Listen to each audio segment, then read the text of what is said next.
Welcome to Sigzen ERP. In this video, you will learn how to create material requests in ERPNext. A material request is a document used to request the procurement or transfer of materials within an organization.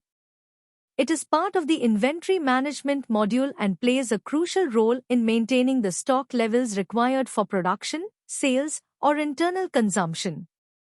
Go to the Material Request List by searching Material Request List in the Awesome bar.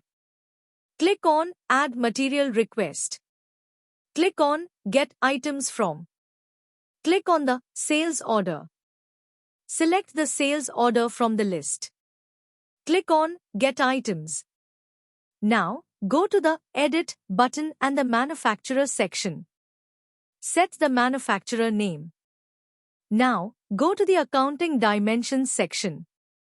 Set the project name and cost center. Click on Save and then click on Submit. Congratulations, you have completed the material requests in ERPNext.